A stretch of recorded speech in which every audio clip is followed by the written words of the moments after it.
우리 중 많은 사람들이 끝내야 한다는 것을 알면서도 관계를 계속 이어가며 단호하게 끊어내지 못하는 장기 연애를 경험해 본 적이 있을 것입니다. 저 또한 첫사랑과의 관계에서 비슷한 경험을 했습니다. 그는 좋은 사람이 아니었지만 저는 그 관계에 얽매여 오랫동안 벗어나지 못하다가 결국 최악의 형태로 끝나고 말았습니다. 감정이란 참으로 통제하기 힘든 것입니다. 오늘 이야기의 주인공도 마찬가지입니다. 그녀는 영국 여성으로 첫사랑과의 유해한 관계를 끝낸 후 우울증에 빠졌습니다. 친구들은 그녀가 전혀 원치 않았음에도 불구하고 기분 전환을 위해 한국으로 데려갔습니다. 그녀가 제주시 협재해수욕장에서 평화롭게 휴식을 취하던 중 정신을 차려보니 한 한국인 남성이 그녀의 가슴을 세게 누르고 있었습니다. 소리칠 수도 움직일 수도 없었습니다. 대체 무슨 일이 일어났을까요? 그녀의 이야기를 들어보시죠. 안녕하세요. 제 이름은 에밀리입니다. 저는 평범한 삶을 살고 싶은 보통 여자입니다.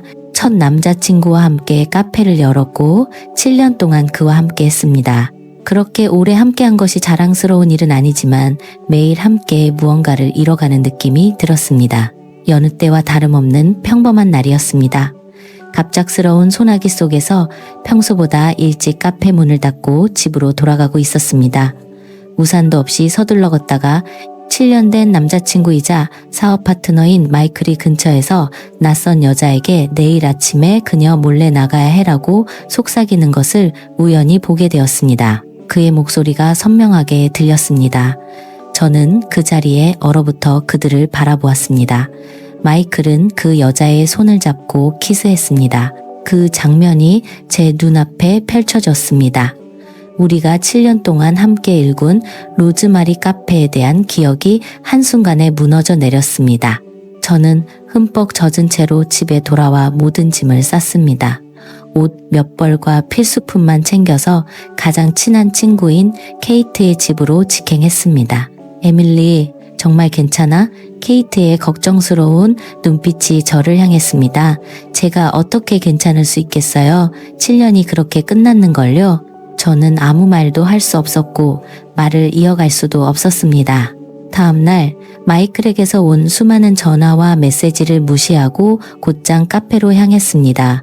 하지만 도착했을 때 가게 문은 잠겨 있었습니다. 서둘러 열쇠를 꺼내 문을 열었지만 사무실은 텅 비어 있었습니다.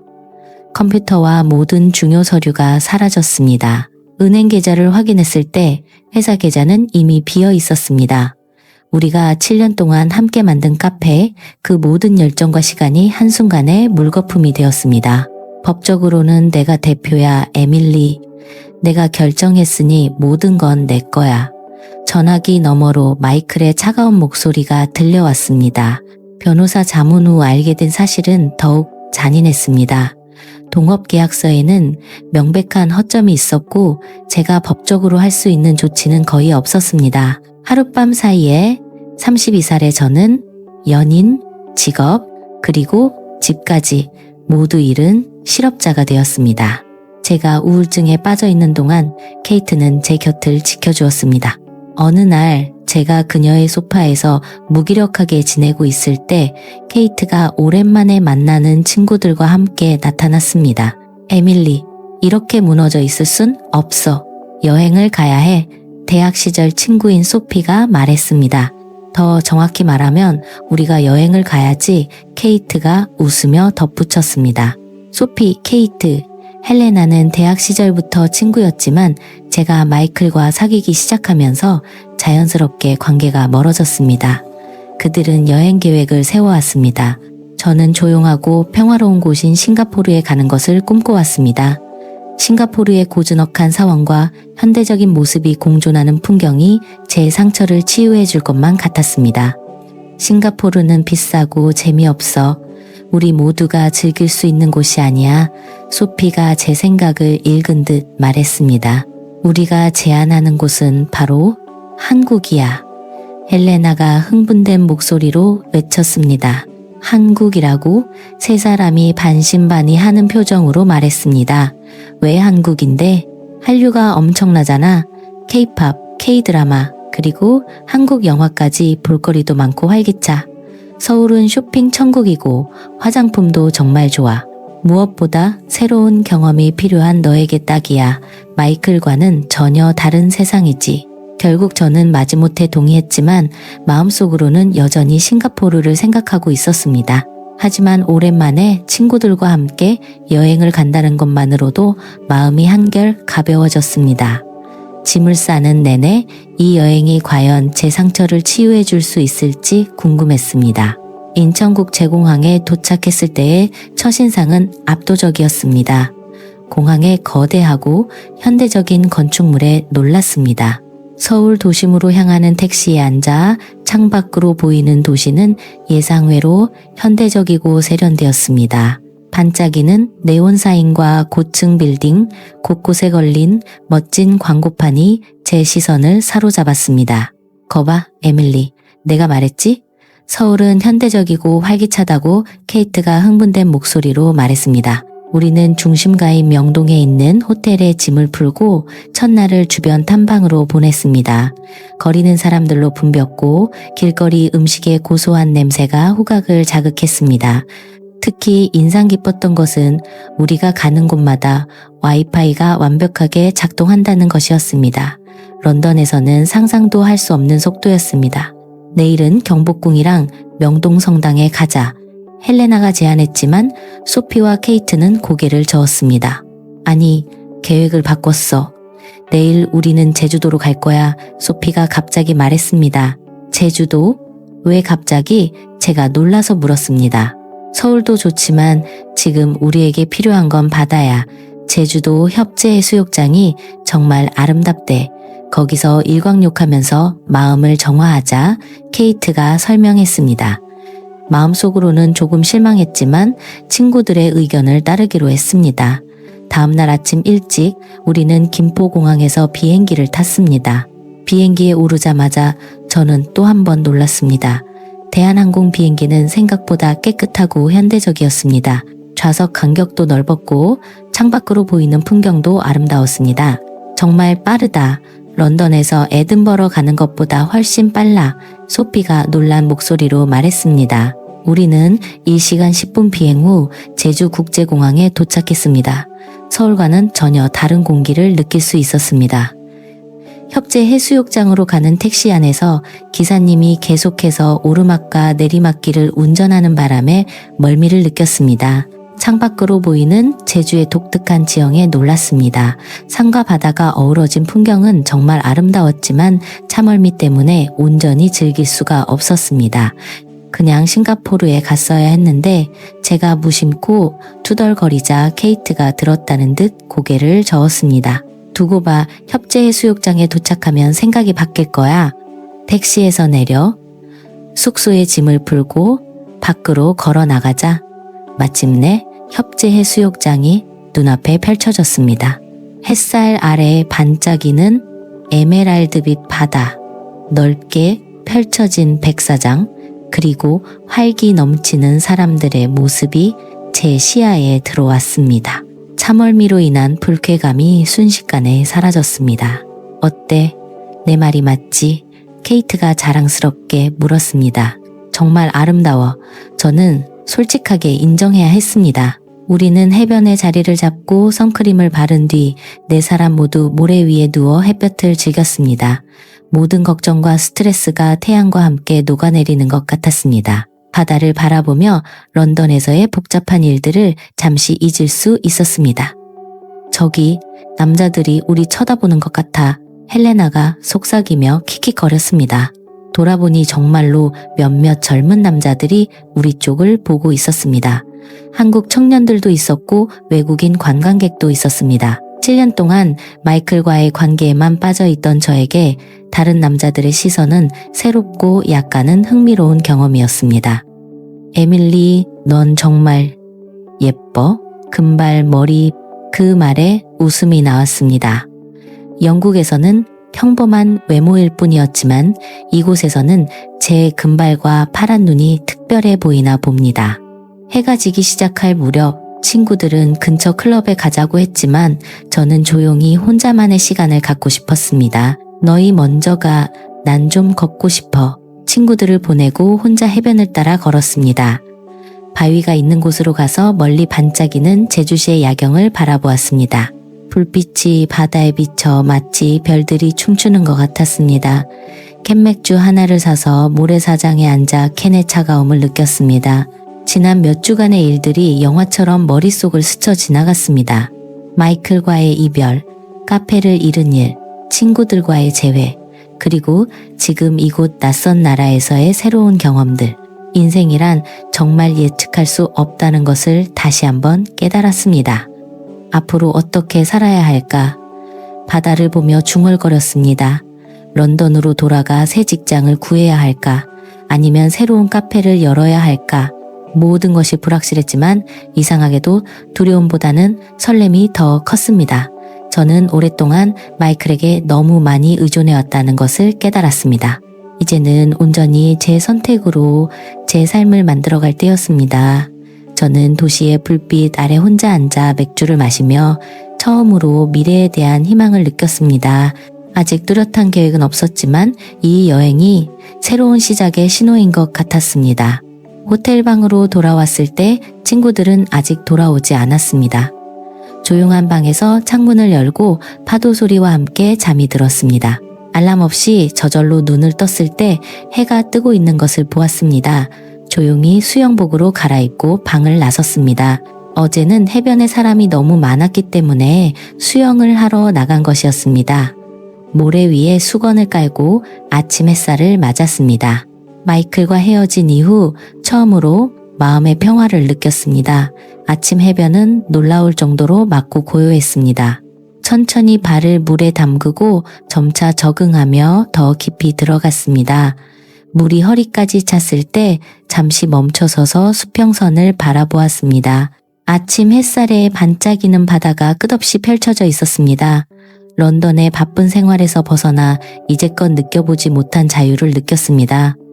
용기를 내어 더 깊은 물속으로 들어가 가슴까지 잠겼지만 발은 여전히 모래 바닥에 닿았습니다. 수영을 시작했습니다.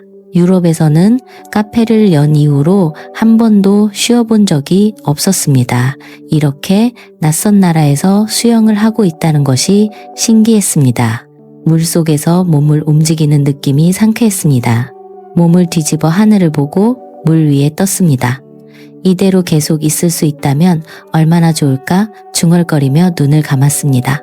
오직 파도 소리와 바람 소리만이 귓가를 채웠습니다.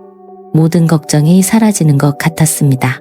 잠시 동안 파도에 몸을 맡겼습니다. 마치 엄마의 품에 안긴 것처럼 물 위에 떠서 흔들리는 느낌이 따뜻했습니다. 시간이 얼마나 흘렀는지 몰랐지만 파도에 떠밀려가고 있었습니다. 문득 눈을 떠보니 생각보다 해변에서 멀리 떨어져 있다는 것을 깨달았습니다.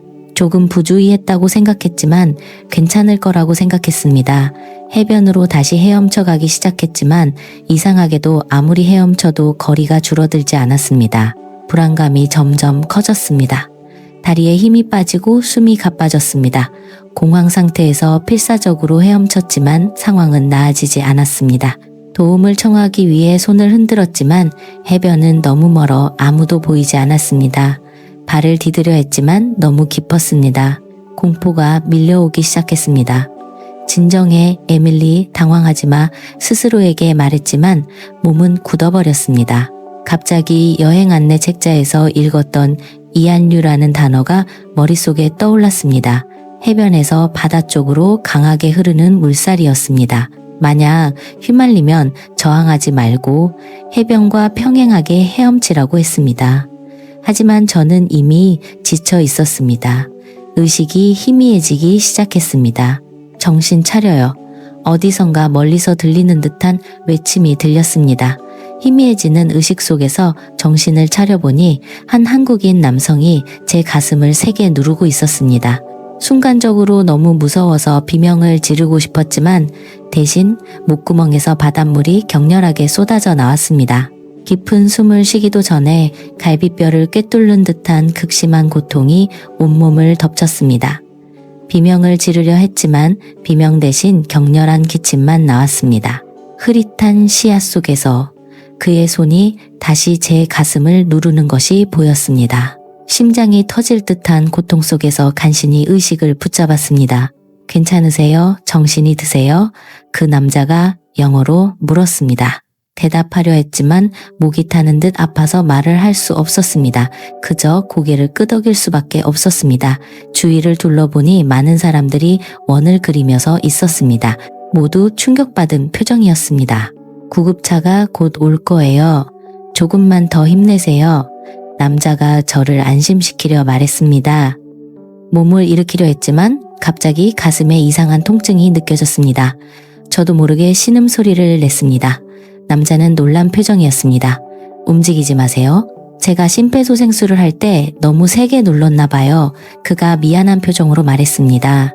구급차가 도착했고 구급대원들이 재빨리 제게 다가왔습니다. 그들은 산소 마스크를 씌우고 저를 들것에 실었습니다. 차에 오르기 전 그 남자를 다시 돌아보았습니다. 그는 여전히 걱정스러운 표정이었습니다. 고맙다고 말하고 싶었지만 아직 말을 할 수 없었습니다. 그저 가볍게 손을 들어 인사할 수밖에 없었습니다. 그 남자는 구급대원과 이야기를 나누더니 구급차에 제 옆에 앉았습니다. 그때서야 그를 제대로 볼 수 있었습니다. 그는 키가 크고 갈색 머리에 선한 인상을 가진 얼굴이었습니다. 30대 초반으로 보였습니다. 저는 박지훈이라고 합니다. 아침에 조깅하러 나왔다가 우연히 당신이 물에 빠진 것을 봤어요. 그가 자신을 소개했습니다.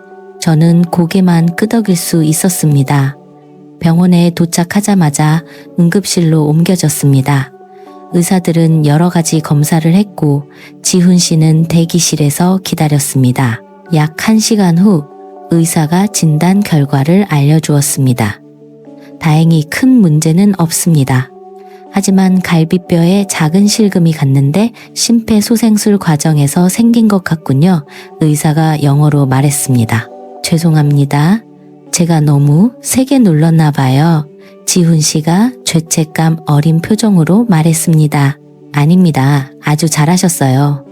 환자의 흉곽 크기를 고려할 때 평소보다 깊게 눌러야 CPR 효과가 있습니다. 당신이 그녀의 목숨을 구한 겁니다. 의사가 전문적인 어조로 말했습니다. 그 말에 얼굴이 붉어졌지만 감사한 마음이 더 컸습니다. 지훈 씨는 여전히 미안한 표정이었습니다. 마침내 제가 첫마디를 할 수 있었습니다. 정말 감사합니다. 당신이 아니었다면 저는 지금 여기 없었을 거예요. 제가 진심으로 말했습니다. 별 말씀을요. 누구라도 그렇게 했을 겁니다. 지훈 씨가 겸손하게 답했습니다. 의사는 하루 정도 병원에 입원해서 경과를 지켜보라고 권했습니다. 친구들에게 연락해야 했지만 제 휴대폰은 호텔방에 있었습니다. 지훈 씨가 자신의 휴대폰을 빌려주었습니다. 케이트에게 상황을 설명하자 그녀는 즉시 병원으로 달려왔습니다. 너 괜찮아? 무슨 생각으로 혼자 수영을 하러 간 거야? 케이트가 병실에 도착하자마자 물었습니다.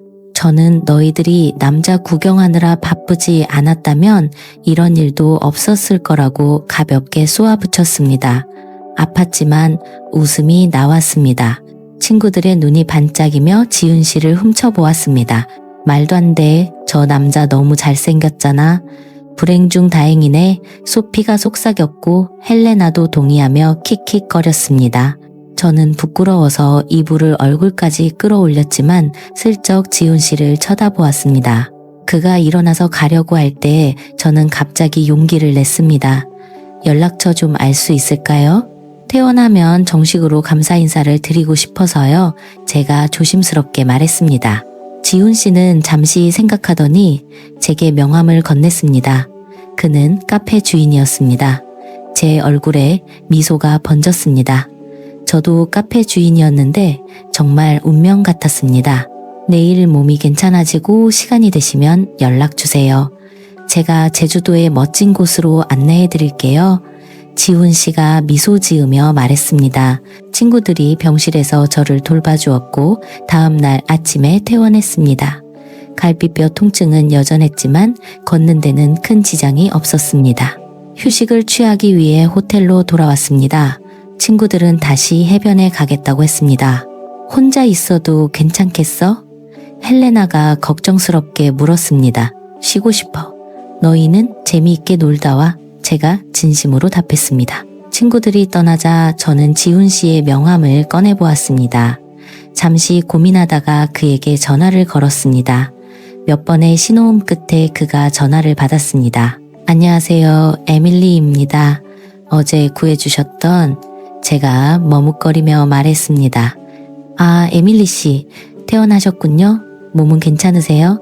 지훈 씨의 목소리가 밝게 들렸습니다. 네, 많이 좋아졌어요.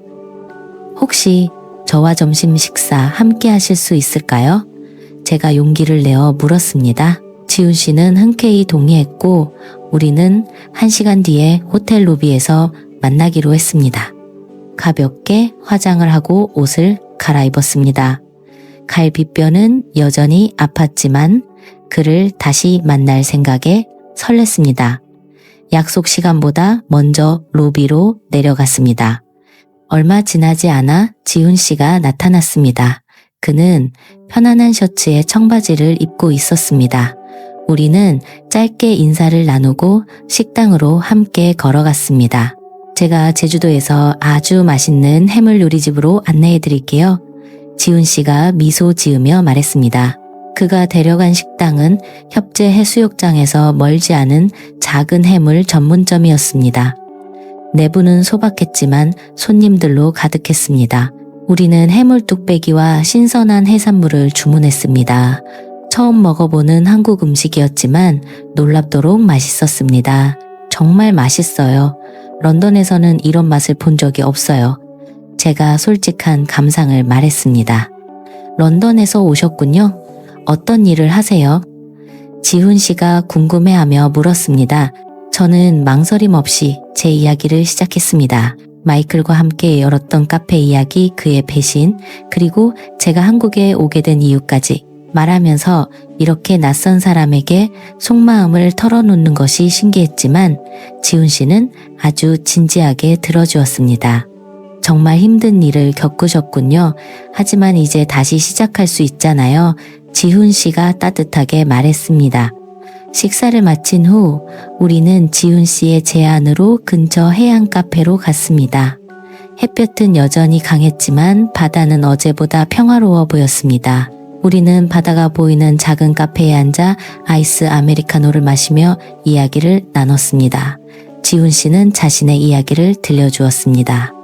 그는 서울의 대기업에서 일하다가 번아웃을 겪고 퇴사한 후 제주도로 내려와 작은 카페를 열었다고 했습니다. 도시 생활에 지쳐받아 가까이 있고 싶었다는 그의 말에 공감했습니다. 저녁이 되자 지훈 씨가 약을 먹어야 한다며 걱정했지만 저는 한국 맥주를 마셔보고 싶다고 고집을 부렸습니다. 그래서 우리는 제주시 야경이 보이는 해변공원에 앉았습니다. 저는 처음으로 카스 맥주를 마셔보았습니다. 처음에는 조금 낯설었지만 몇 잔 마시니 기분이 훨씬 좋아졌습니다. 알코올 기운이 돌자 갈비뼈의 통증도 사라졌습니다. 처음 만났을 때부터 느꼈지만 당신은 정말 아름다운 사람이에요. 지훈 씨가 갑자기 진지한 표정으로 말했습니다. 저는 놀라서 그를 쳐다보았습니다. 그의 눈빛에는 진심이 가득했습니다. 마이클 이후 처음으로 느끼는 감정이었습니다. 해가 수평선 너머로 지고 도시의 불빛이 하나둘 켜지기 시작했습니다. 그의 손이 제 손 위로 부드럽게 포개졌습니다. 밤이 깊어질수록 서로에 대한 감정은 더욱 깊어졌습니다. 알코올 덕분에 갈비뼈의 통증은 어느새 사라졌고 그의 품에 안기는 것은 자연스러운 일이 되었습니다. 지훈 씨의 오피스텔 문이 열리자마자 우리의 입술은 서로를 찾았습니다. 그날 밤 거의 낯선 사람과 그렇게 뜨거운 밤을 보내게 될 줄은 상상도 못했습니다. 하지만 그 순간 모든 것이 운명처럼 느껴졌습니다. 다음날 아침 갈비뼈 통증이 더 심해져서 지훈 씨와 함께 다시 병원을 찾았습니다. 검사 후 의사는 진지한 표정으로 저를 보며 말했습니다. 이런 상태에서는 격렬한 활동은 피하시는 게 좋습니다. 그 말을 듣자 지훈 씨의 얼굴이 빨개졌고 저는 웃음이 터졌습니다. 의사는 상황을 파악한 듯 미소를 지었습니다.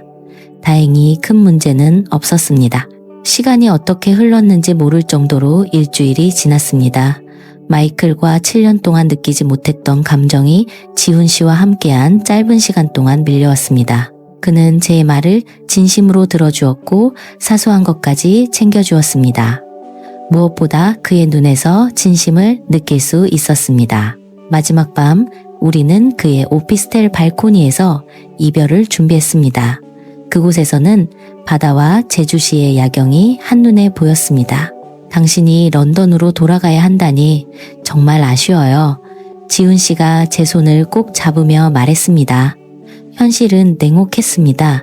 우리는 서로 다른 나라에 살고 있었고 저는 아직 영국에서 해결해야 할 문제들이 있었습니다. 마이클과의 문제, 새로운 직장을 구하는 일, 그리고 가장 중요한 미래 계획을 세우는 것.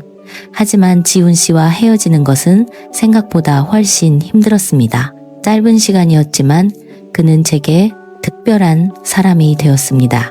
우리 계속 연락할 수 있잖아요. 그렇죠? 그리고 혹시 모르죠? 제가 한국에서 일자리를 구할 수도 있잖아요. 제가 조심스럽게 물었습니다. 지훈 씨의 얼굴에 미소가 번졌습니다. 정말요? 한국에 머물고 싶어요? 사실 그 말은 제 충동적인 감정에서 나온 것이었습니다.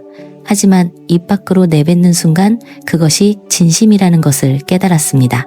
런던에 머무는 것보다 한국이 훨씬 매력적으로 느껴졌습니다. 처음부터 다시 시작할 수 있으니까요. 무엇보다 이곳에는 지훈 씨가 있었습니다. 영국으로 돌아가는 것이 끝이 아니라 새로운 시작이 될 수도 있겠다고 생각했습니다. 런던에 도착했을 때 익숙한 풍경이 저를 반겼지만 더 이상 집처럼 느껴지지 않았습니다. 그저 잠시 머무는 곳 같았습니다. 돌아온 첫 주에는 시차 적응과 밀린 일을 처리하느라 바빴습니다. 케이트의 소파에 신세를 지며 새 집을 알아보기 시작했습니다. 동시에 영국에서의 제 경력을 활용할 수 있는 한국 내 일자리를 찾아보았습니다. 영어 강사, 번역가 또는 외국계 회사 취업 등 다양한 가능성이 있었습니다. 하지만 비자 문제가 큰 걸림돌이었습니다. 그럼에도 불구하고 저는 노력을 포기하지 않았고 매일 지훈 씨와 영상통화를 하며 가능성을 모색했습니다. 영어 교육 자격증을 따보는 건 어때요? 제주도에는 원어민 강사를 찾는 어학원이 많아요. 지훈 씨가 제안했습니다. 그의 조언에 따라 저는 자격증 취득을 위한 과정에 등록했습니다. 낮에는 공부하고 밤에는 지훈 씨와 통화했습니다. 제 마음은 이미 한국에가 있는 것처럼 하루하루가 흘러갔습니다. 돌아온 지 3주 후 불청객이 찾아왔습니다. 케이트의 집 초인종이 울렸고 문을 열자 마이클이 서 있었습니다. 7년 동안 매일 보던 얼굴이었지만 지금은 너무나 낯설게 느껴졌습니다. 그의 눈은 피곤해 보였고 전보다 훨씬 말라 있었습니다. 에밀리, 우리 잠깐 얘기 좀 할 수 있을까? 그가 조심스럽게 물었습니다. 케이트는 저를 힐끗 쳐다보더니 방으로 들어갔습니다. 저는 마이클을 거실로 안내했지만 마음이 불편했습니다. 그가 무슨 말을 하러 왔는지 짐작할 수 있었습니다. 카페가 망해가고 있어. 네가 없으니까 매출이 반토막 났어. 그가 한숨을 쉬며 말했습니다. 마이클은 처음으로 진심으로 사과했습니다. 저를 속인 것, 제 지분을 빼앗은 것, 모든 것에 대해 사과했습니다. 하지만 그의 진짜 목적은 분명했습니다. 그는 제가 카페로 돌아오길 원했습니다. 우리 다시 시작할 수 있어, 에밀리. 그 7년을 그렇게 버릴 거야? 그의 목소리는 절박했습니다. 잠시 침묵이 흘렀습니다. 한 달 전이었다면 아마 망설였을지도 모릅니다. 하지만 지금의 저는 달랐습니다. 제주도에서의 경험과 지훈 씨와의 만남이 저를 변화시켰습니다. 미안해, 마이클. 난 돌아갈 수 없어. 제가 단호하게 말했습니다. 그의 표정이 굳어졌습니다. 최소한 사업 파트너로서라도 내 이름으로 된 계약이 많아. 네가 없으면 일이 아주 힘들어져. 저는 다시 고개를 저었습니다. 그것도 안 돼. 난 새로운 삶을 시작하고 싶어. 마이클의 표정이 순식간에 변했습니다. 이전에 애원하는 눈빛은 사라지고 분노가 그 자리를 대신했습니다. 다른 남자 생겼구나. 그렇지? 맞지? 누구야? 제 침묵은 그의 의심을 확신으로 바꾸었습니다. 그는 갑자기 일어나 거실을 서성거리기 시작했습니다. 그의 행동이 위협적으로 변하기 시작했습니다.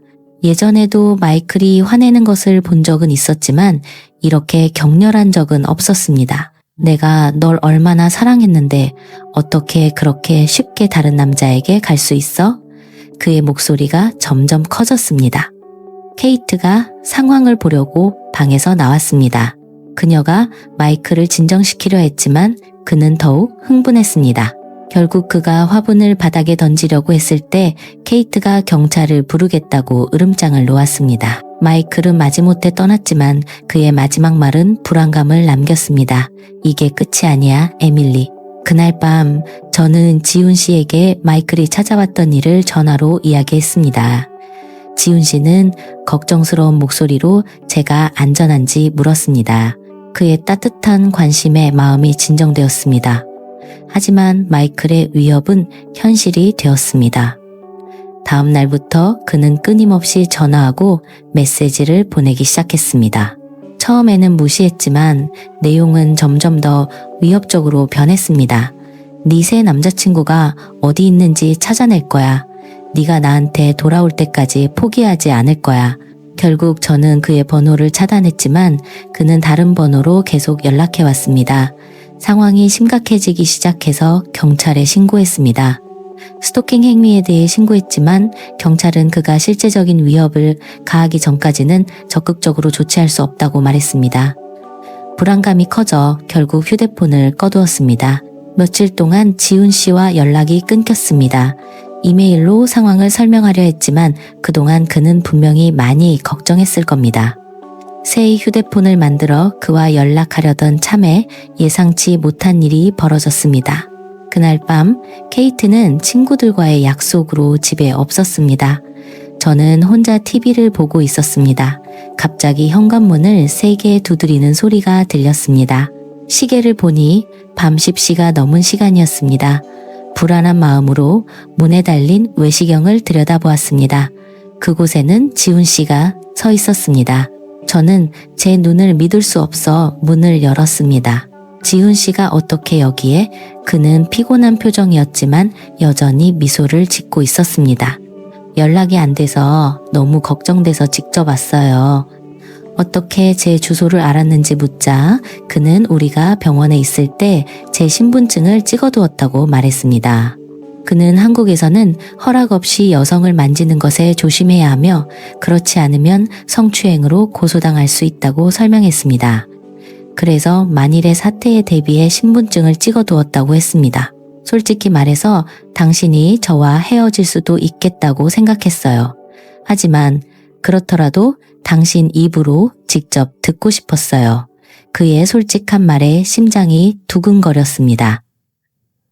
저는 지훈 씨를 집으로 초대해 차 한 잔을 대접했습니다. 그동안 있었던 모든 이야기를 털어놓았습니다. 마이클의 위협과 경찰 신고까지 지훈 씨는 진지하게 들어주었습니다. 이야기를 나누는 동안 그가 저를 얼마나 걱정하는지 느낄 수 있었습니다. 그런데 갑자기 현관문이 세게 두드려졌습니다. 누군가 문을 발로 차고 있었습니다. 에밀리, 문 열어. 네가 누구랑 있는지 알아? 마이클의 목소리였습니다. 지훈 씨와 저는 서로를 쳐다보았습니다. 그의 눈에는 걱정과 결심이 함께 담겨 있었습니다. 제가 나가서 얘기해 볼게요.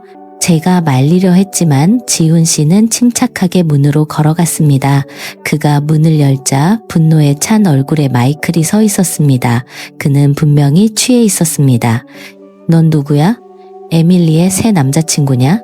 마이클은 지훈 씨를 위아래로 훑어보며 비웃었습니다. 진정하세요. 이성적으로 대화합시다. 에밀리 씨가 원하지 않는 사람을 억지로 만날 수는 없습니다. 지훈 씨가 침착하게 대답했습니다. 마이클은 그의 말을 듣지 않고 지훈 씨를 밀치며 안으로 들어오려고 했습니다. 지훈 씨가 길을 막자 마이클은 주먹을 휘둘렀습니다. 지훈 씨는 몇 번의 공격을 피하며 상황을 진정시키려 했지만 마이클이 계속해서 폭력과 위협을 가하자 지훈 씨는 결국 그를 제압했습니다. 그는 마이클을 바닥에 넘어뜨리고 팔을 뒤로 꺾었습니다. 그때 저는 경찰에 전화해서 실시간으로 상황을 설명했습니다. 마이클은 제압당한 상태에서도 계속해서 위협했습니다. 넌 끝났어. 폭행죄로 고소할 거야.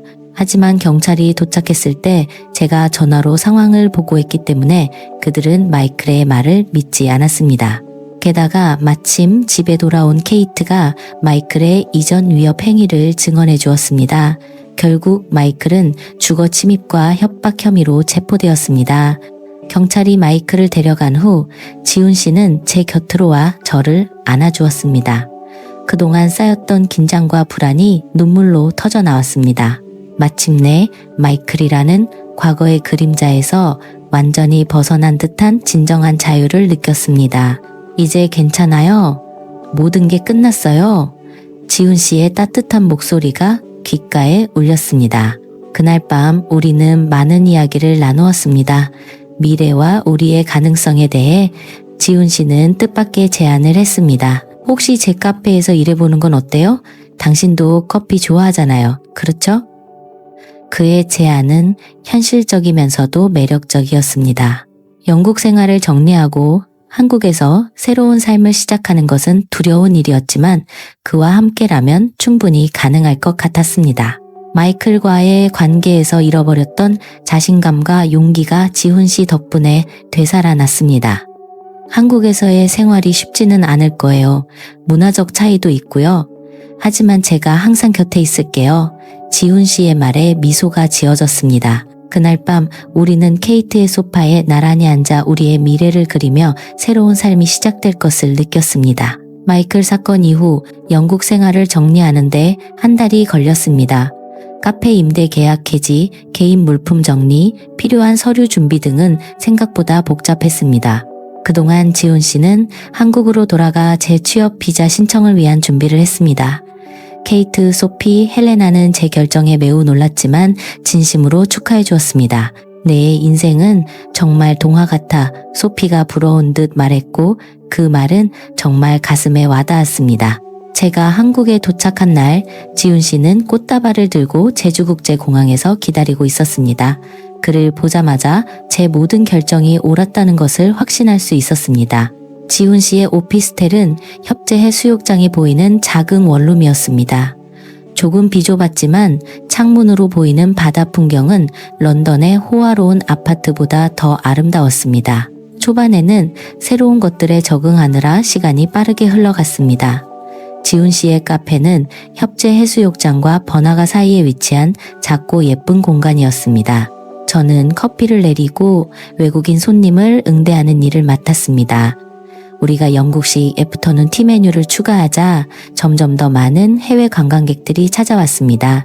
한국어를 배우는 것이 가장 힘들었습니다. 하지만 지훈 씨와 카페 직원들의 도움으로 기본적인 의사소통은 가능해졌습니다. 제가 처음 외운 문장은 실례합니다. 영어 할 줄 아세요? 였습니다. 이 한 문장만으로도 많은 난처한 상황에서 벗어날 수 있었습니다. 취업 비자로 1년 동안 살면서 지훈 씨와 저의 관계는 더욱 깊어졌습니다. 우리는 서로의 문화적 차이를 이해하려고 노력했습니다. 저는 영국인의 개인주의적인 습관을 점차 버렸고 지훈 씨는 한국의 눈치 문화와 정의 개념에 대해 설명해 주었습니다. 가끔 오해가 생기기도 했지만 그때마다 대화를 통해 해결했습니다. 비자 만료를 3개월 앞두고 지훈 씨는 저를 협재해수욕장에서 특별한 저녁 식사에 초대했습니다. 촛불로 장식된 테이블, 와인 한 병, 그리고 지훈 씨의 다소 긴장된 표정은 무언가 특별한 일이 일어날 것을 암시했습니다. 식사를 마치고 디저트를 기다리고 있을 때 지훈 씨가 주머니에서 작은 상자를 꺼냈습니다. 에밀리, 저와 결혼해 주시겠어요? 그의 독특한 청혼에 웃음이 터졌지만 동시에 눈물이 흘렀습니다. 상자 안에는 심플한 다이아몬드 반지가 있었습니다. 저는 망설임 없이 승낙했습니다. 이제 한국은 제가 잠시 머무는 곳이 아니라 저의 진정한 집이 될 것이었습니다. 결혼을 준비하는 과정에서 가장 걱정스러웠던 것은 지훈 씨의 부모님을 만나는 것이었습니다. 그는 부모님이 꽤 전통적이시지만 너그러운 분들이라고 말했습니다. 첫 만남에서 저는 한국어로 인사를 준비하고 영국에서 가져온 선물을 정성껏 포장했습니다. 하지만 예상과 달리 예비 시부모님은 다소 거리를 두시고 조심스러워 보였습니다. 아직 외국인 며느리를 맞이할 준비가 덜 된 것 같았습니다. 시간이 지나면 다 익숙해지실 거야. 지훈 씨가 집으로 돌아오는 길에 미안해하며 말했습니다. 하지만 시간이 지나면서 관계는 점차 개선되었습니다. 특히 시어머니께서 제가 만든 영국식 스콘을 맛보신 후 제게 만드는 법을 가르쳐 달라고 하셨습니다. 시아버지는 여전히 말이 없으셨지만 가끔 영국 축구에 대해 물어보시는 것이 대화의 시작이었습니다. 우리 결혼식은 양가 직계 가족만 참석한 가운데 소규모로 열렸습니다. 제 친구들은 특별히 휴가를 내어 참석해 주었습니다. 그리고 소피가 다시 한번 제 인생이 동화 같다고 부러워했을 때 그 말은 정말 가슴에 와닿았습니다. 결혼 후 우리는 협재 해수욕장이 보이는 더 넓은 아파트로 이사했습니다. 새집 창문에서 보는 제주의 밤바다는 여전히 제 마음을 설레게 했습니다. 낯설기만 했던 한국 생활은 일상이 되었고 카페에는 단골 손님이 점점 늘어났습니다. 결혼 1년 후 우리는 작은 생명을 맞이했습니다. 임신 소식에 지훈 씨는 기뻐서 눈물을 흘렸습니다. 외국인으로서 한국에서 출산을 준비하는 것은 새로운 도전이었습니다. 하지만 지훈 씨와 의료진의 도움으로 건강한 딸을 낳았습니다. 제 한국 생활은 더욱 완전해졌습니다. 가끔 영국이 그리울 때면 친구들과 영상 통화를 하거나 직접 스콘을 구워 그리움을 달랬습니다. 하지만 협재해수욕장을 산책하거나 지훈 씨와 딸을 품에 안고 노을을 바라볼 때면 이곳이 바로 제가 속한 곳이라는 것을 알 수 있었습니다. 한국 생활 3년 차, 이제 저는 기본적인 한국어를 구사할 수 있고 맛있는 된장찌개도 끓일 수 있게 되었습니다. 시부모님과의 관계도 더욱 자연스러워져 한 달에 한 번씩 함께 식사를 합니다. 딸이 할아버지, 할머니와 함께 노는 모습을 보면 언어와 문화의 장벽은 완전히 사라진 것 같았습니다. 가끔 협재의 수욕장을 혼자 걸으며 그날의 사고를 떠올립니다. 위기의 순간이 제 인생을 완전히 바꿔놓았다는 것이 신기합니다. 만약 그날 아침 일찍 일어나지 않았다면, 수영을 하러 가지 않았다면, 혹은 지훈 씨가 그곳에 없었다면 지금의 제 삶은 존재하지 않았을지도 모릅니다. 가끔 이제는 낭만적으로 맥주를 마실 수 없는 해변공원을 지나가며 지훈 씨와의 첫날을 회상합니다. 비록 제가 한국에 있지만 여전히 한국어는 어렵고 가끔 영국에 있는 가족들이 그립습니다. 하지만 지훈 씨의 따뜻한 미소, 딸의 웃음소리, 그리고 매일 아침 창문으로 들어오는 제주의 아침 햇살이 모든 어려움을 이겨내게 해줍니다. 아무 일 없이 평온하게 하루가 지나가는 것이 얼마나 행복한 일인지 느낍니다. 당신에게도 평온한 하루가 되기를 바랍니다.